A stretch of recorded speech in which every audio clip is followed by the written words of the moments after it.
Oi, gente querida, gente amiga do canal Paz e Bem. Bom dia, boa tarde, boa noite a todos, todas e todos. Eu sou Carla Pavão. Mais uma vez juntos, juntas e juntos. E eu aqui brigando com a iluminação, gente, que eu não consigo colocar de um jeito que fique legal. Mas vamos lá. Voltei de férias, obrigada por aqueles que assistiram os programas que nós acabamos reprisando. Nesse momento eu precisava descansar, foi um descanso bastante bom, e foi um momento também de reencontro comigo e de reencontro de uma outra pessoa, que eu ainda não posso dar detalhes, mas o coração está feliz, a alma está leve e a vida está muito boa. Por conta disso, eu trouxe um livro que eu já falei para vocês sobre um capítulo que chama A Arte de Não Se Deixar Ferir. É de, eu não sei se lê Rainer ou Rainer, não sei, acho que é Rainer. Fink, só para dar o histórico, pastor da igreja de Johannes in Bad Godesberg, e ele tem contato com muitas pessoas, né, e do milionário ao sem teto, enfim. E a Ulla Fink é naturopata e terapeuta e ministra cursos sobre desenvolvimento pessoal. Eu acho, tem alguns momentos, claro que nós vamos ser crítica, vamos falar de tudo, que esse livro acaba entrando um pouquinho numa autoajuda superficial. Mas, por outro lado, ele nos estimula a essa reflexão mais do que necessária nesse momento da nossa vida, que muitas vezes é muito atribulado, que nem eu vou voltar ao trabalho, vou voltar à correria, daqui a pouco reinicio a faculdade, agora na qualidade de veterana de psicologia, mas, né, mesmo que as palavras não cheguem na profundidade que nós gostaríamos, porque isso somente uma terapia, né, muitas vezes nos traz esse autoconhecimento, elas sempre podem ser aquele empurrão inicial para que a gente possa começar a pensar novos caminhos. Então vamos lá. Escolhi justamente esse tema para hoje porque eu acho que é bastante importante, que diz o seguinte: quem sou eu? Minha vulnerabilidade pessoal. Ele vai escrever o seguinte, eles, né? Ele e ela vão escrever: se eu quiser entender meus ferimentos, é aconselhável que eu vá à procura de mim mesmo? Quem sou eu? Como sou eu? Onde estou? Primeiro preciso responder a estas perguntas para então poder conhecer os próximos passos. Um navio que não conhece o seu porto não encontra o seu destino. Isso vale também para a abordagem construtiva aos ferimentos. Eu passei muitos anos de luto, né? E eu sempre uso a minha experiência, não porque eu me sinto o centro do universo, nem uma pessoa que seja modelo, nem exemplo de nada, mas, pelo contrário, eu acho que a minha experiência eu posso dividir aqui de uma forma bastante tranquila, sem julgamentos, né? Porque quando a gente vai falar do outro, muitas vezes a gente está falando por um olhar enviesado. No meu caso, passei muitos anos de luto, desde a pandemia, quando enfrentei divórcio, fim de um emprego, luto por assassinato da Patrícia, que eu fiz até um quase bem aqui, do Marcelinho, enfim, foram uma série de lutos que somaram, né, que a gente acabaram somados ao luto de toda a questão política, desde o golpe contra Dilma, então foi um período bastante difícil. E neste período, a terapia, eu sei que ela não é acessível para grande parte da população brasileira, que não tem condições de pagar por isso, a saúde mental ainda é cara, por isso que, inclusive, Janones vem defendendo saúde mental para todos nas redes e desde a eleição do presidente Lula. Mas esse exercício de quem sou eu e quais são minhas dores e meus ferimentos, ele se fez essencial. Foi a partir disso que eu pude, de novo, querer me relacionar, olhar para uma outra pessoa, revisitar todas as minhas questões e saber que aquele trauma que eu tinha passado, ele poderia ser superado a partir de um olhar empático que eu desenvolvi comigo mesmo, acolhendo os meus traumas, as minhas aflições e as minhas dores.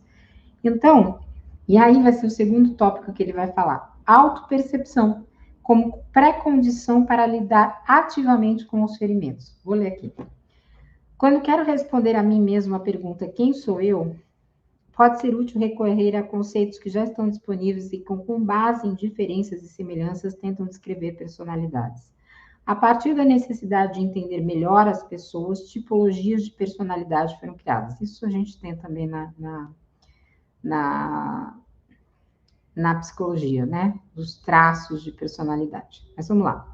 Quando quero responder a mim mesmo a pergunta quem sou eu, pode ser útil recorrer a conceitos. Ops, estou lendo de novo. A classificação mais simples e mais popular é a que divide as pessoas em personalidades introvertidas e extrovertidas. Isso é bastante, quem está há muito tempo, né, da psicologia.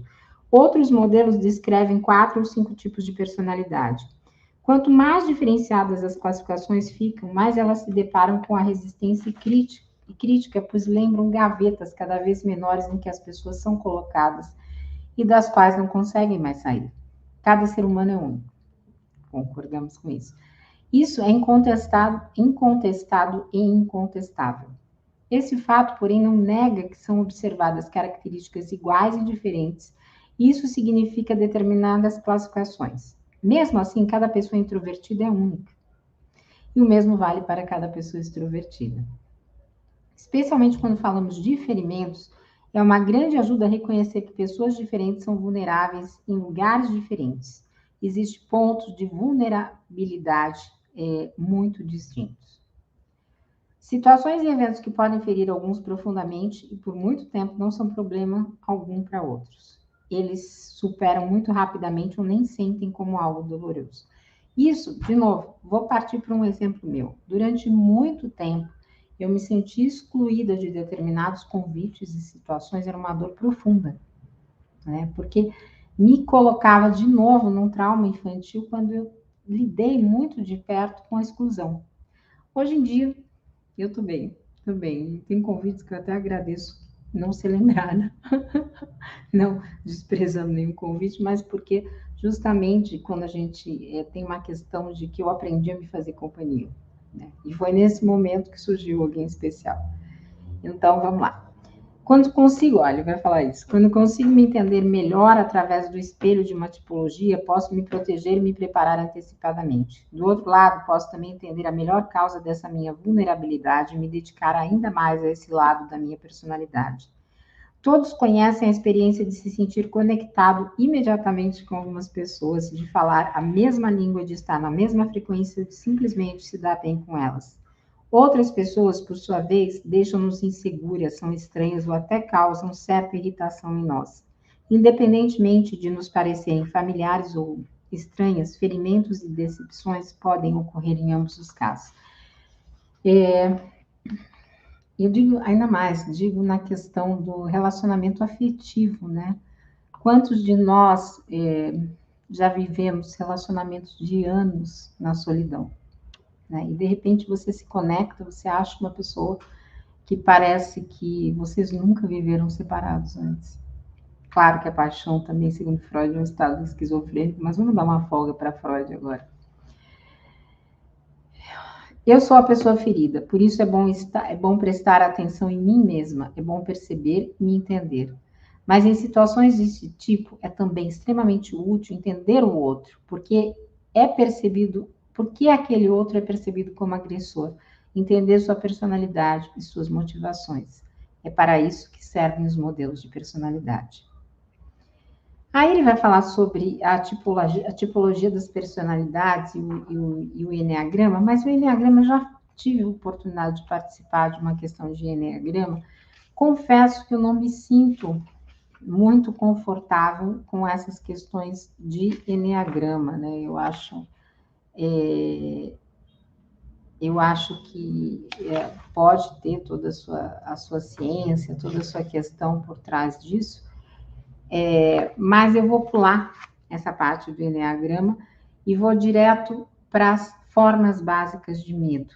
Até porque o medo permeou durante muito tempo a minha existência, né? E eu acho que a partir do momento que eu perdi o medo de falar do medo, foi que eu pude construir uma história de mais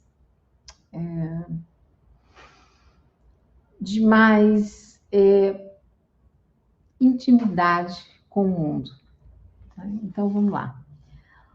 Aí ele vai falar desse modelo que se tornou popular na década de 60, né, que é a tipologia de personalidades e as formas básicas do medo, que continua interessante e apropriado, que é um modelo criado por um psicanalista chamado Fritz Riemann. E ele divide as personalidades segundo essas formas básicas de medo, que é o medo da proximidade e o medo da distância, o medo de mudança e o medo da irrevogabilidade. Então, este modelo, ele pode identificar qual é o ponto doloroso, né, da gente. Qual será que é o medo que a gente mais tem, né?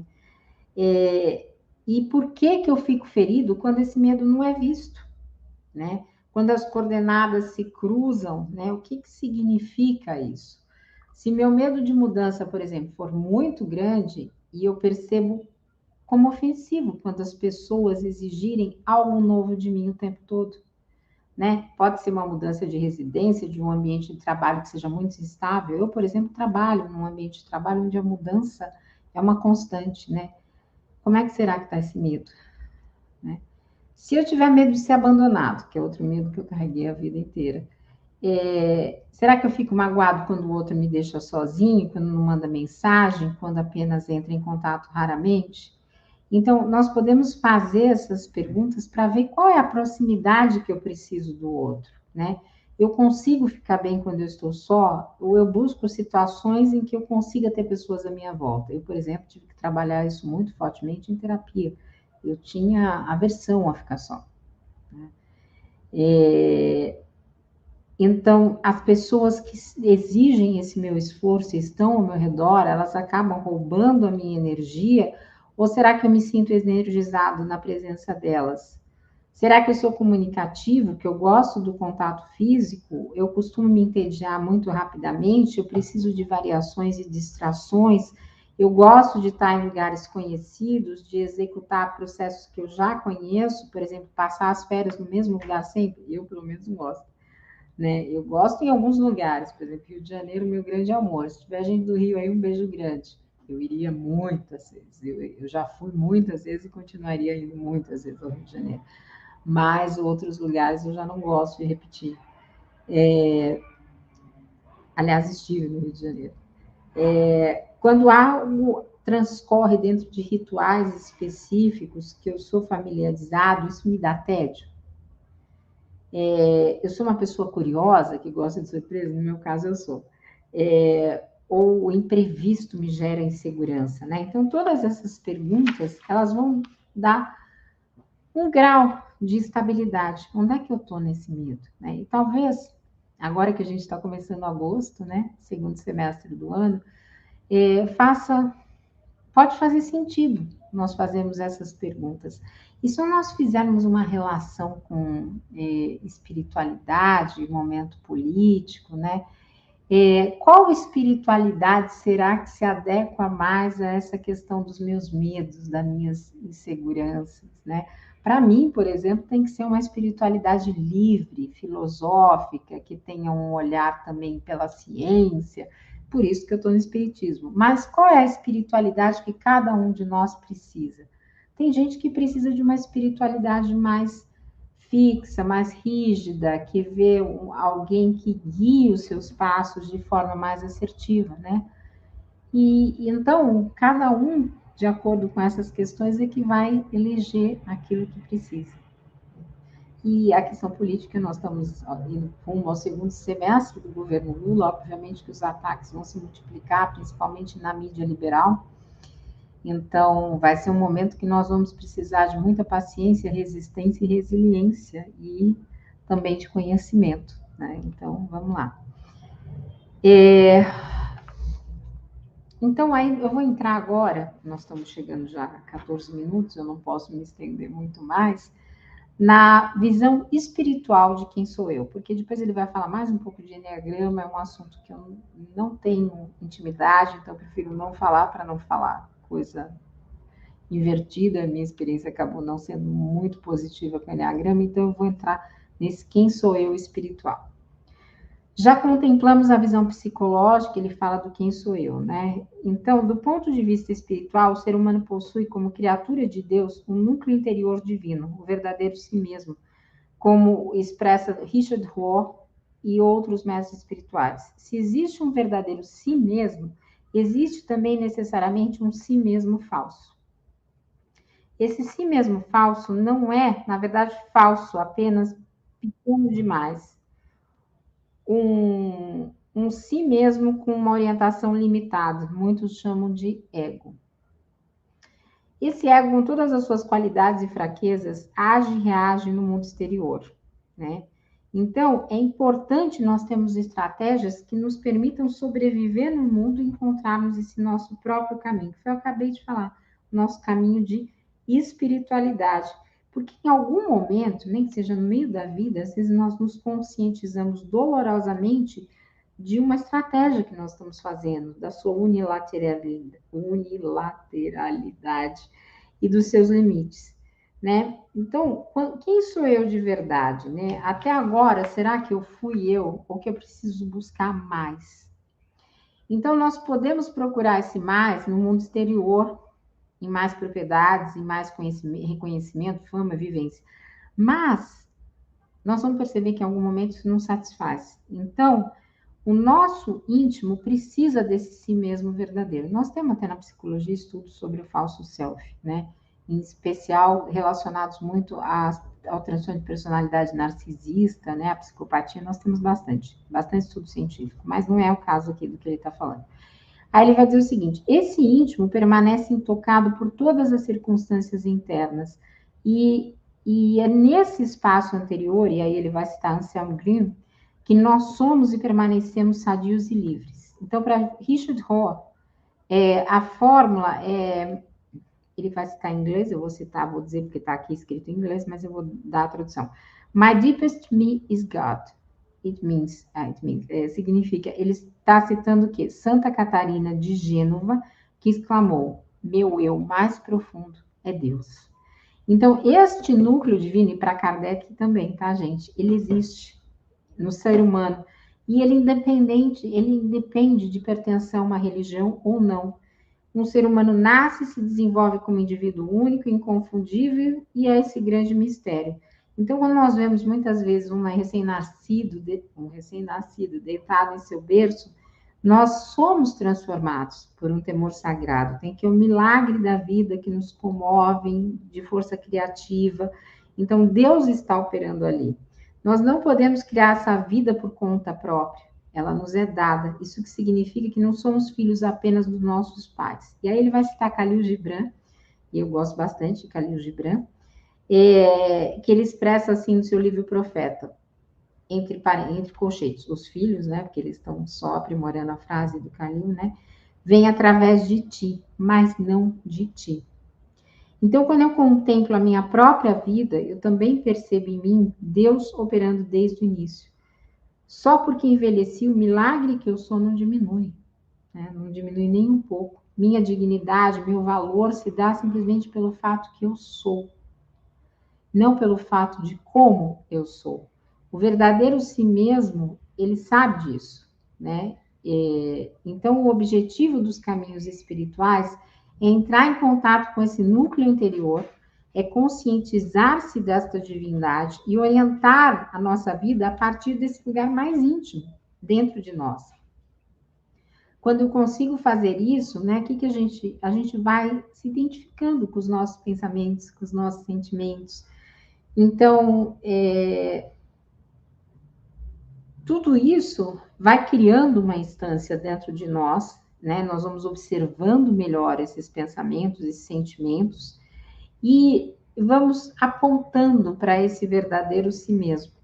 E a partir disso a gente consegue observar a raiva, o luto, o medo, a distância, enfim, todos os sentimentos, porque eu tenho essa casa dentro de mim, essa luz interior. E nesse nível mais profundo, eu estou conectado com outros seres humanos. Ele vai usar criaturas, mas eu não gosto desse nome.